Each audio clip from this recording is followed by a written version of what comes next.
Close your eyes for a moment. Imagine an early morning kitchen. The window is pale with light. In your hands is a warm cup of tea.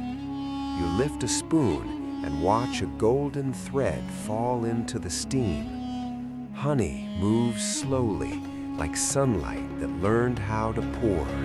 It smells of flowers and summer fields. It feels simple, but this sweetness has a hidden history, older than many cities and deeper than we expect.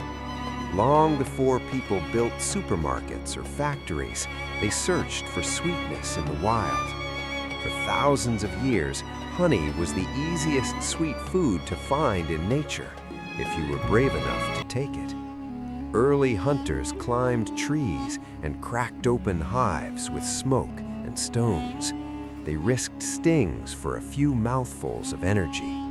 In ancient rock art, we can still see people reaching into hives.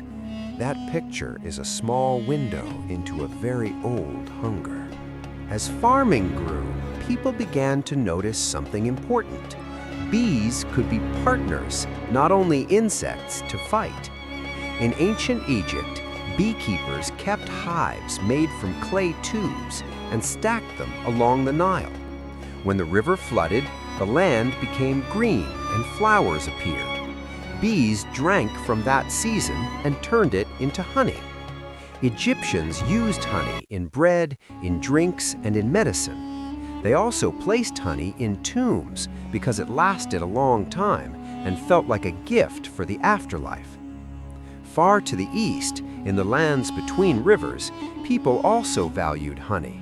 In Mesopotamia, honey and date syrup sweetened food and helped preserve fruit. Traders carried jars of sweet things across dusty roads. Sweetness was not only taste, it was safety.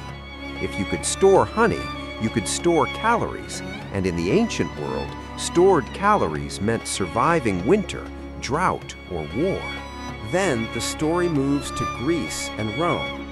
Greek writers praised honey as a perfect food, and athletes used it for energy. Romans cooked with it, mixed it with wine, and used it in sauces. When sugar was still unknown to most Europeans, honey was the sweet center of the table. It was also a kind of science. People watched bees and wondered how a tiny creature could build such clean geometry. The honeycomb looked like a miracle made of math. Honey also became medicine across many cultures. In India, traditional healers mixed honey with herbs in remedies. In many places, people used it on wounds because it helped keep infections away. They did not know about germs, but they noticed results. Honey's sweetness was not just comfort, it was a tool, and it traveled in small jars with travelers, soldiers, and families.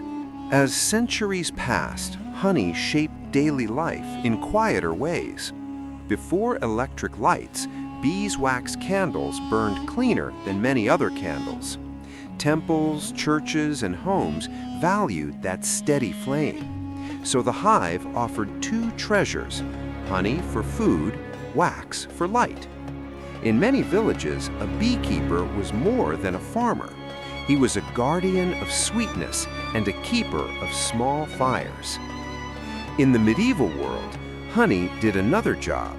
It helped create mead, a fermented drink made from honey and water. In cold seasons, when fruit was scarce, mead felt like stored summer. Weddings, winter feasts, and long nights often included honey's warm glow in a cup. Honey also moved through trade routes, from forests and farms into busy towns, where it was measured, priced, and protected like a valuable spice. But every sweet story meets a rival. Over time, sugar arrived in Europe from warmer lands. At first, it was rare and expensive, so honey still ruled. Then, sugar plantations expanded, prices fell, and habits changed. Cakes, jams, and candies began to use sugar because it was easier to measure and often cheaper. Honey did not disappear, but it stepped back. It became a special flavor, a traditional food, and a memory of older kitchens. In the 1800s and 1900s, beekeeping changed again. People built wooden box hives with removable frames. This made it possible to collect honey without destroying the hive. Beekeepers learned how to move hives to follow flowers from orchards in spring to fields in summer. Honey became a product sold in glass jars, even though the work behind it remained patient and slow. Today, honey has two faces. One is simple and comforting. Toast with honey, tea with honey, a spoonful for a sore throat. The other face is complicated. Real honey depends on healthy bees, and bees depend on healthy landscapes. In many places, bees face dangers like pesticides, loss of wild flowers, and new diseases. When bees struggle, farms struggle too, because bees help pollinate many crops. So the history of honey is also a history of balance between humans and nature. If you look closely at honey, you can see that balance in its color.